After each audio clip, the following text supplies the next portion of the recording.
So you want to know how to pass the HSK, right? I'm going to tell you the Korean method. Kwadwo, what the heck is a Korean method? Glad you asked. My Korean classmates were getting HSK level 4s and 5 within the first year of studying, and I was like, what? How are they getting so high? So you're probably asking yourself, who is this guy and why is he qualified to tell me how to take the HSK? Well, I've lived in China for 10 years going on 11. I studied in university here for 2 years. I studied university back in the US for 1 year. I took the old HSK exam 3 times. I've taken the new HSK exam 2 times, and on the most recent time, I got a level 5. My name's Kwadwo. I'm a creator here at elementarychinese.com, where I help you foreigners that live in China, like me, learn the everyday Chinese you need to communicate what you want. And if you want more content like this, consider subscribing.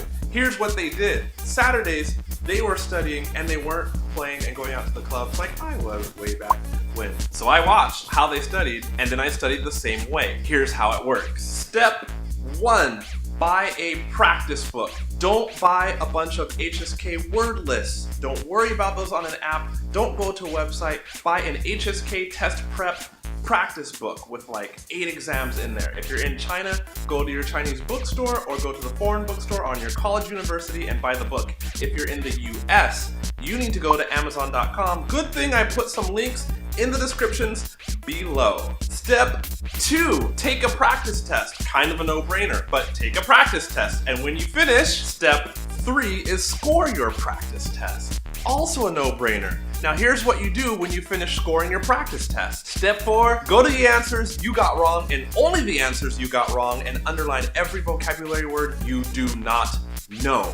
You're going to take those vocabulary words and put them into a flashcard system like Anki or regular pieces of paper flashcards. Yeah, that's tedious. It'll take a lot of work, but so does going to the gym to get muscles or that booty you've been working on. Step 5, have a Chinese tutor or a friend who cares about you review the wrong questions with you until you understand exactly why you got each and every question wrong. Don't waste time looking at the other questions because this is an efficient method. Now that your tutor's explained to you all the wrong answers, you have a couple days to review. Walk around the track outside, walk on the treadmill, review, review, review, review. As you can see right down there, I have an article on my website for HSK recommending other apps you can use to practice and other books that are good for your Chinese. Head over there, elementarychinese.com/HSK. Now, I want you to take this test at least 6 times. The first 4 times, you're just going to go through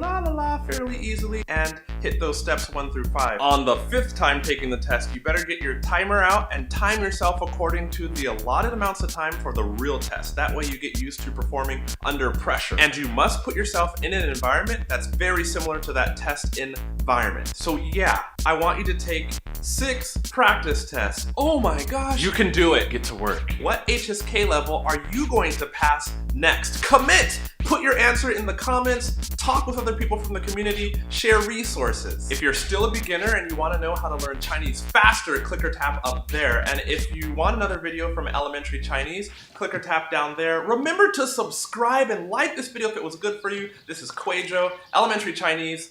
Good study, day up.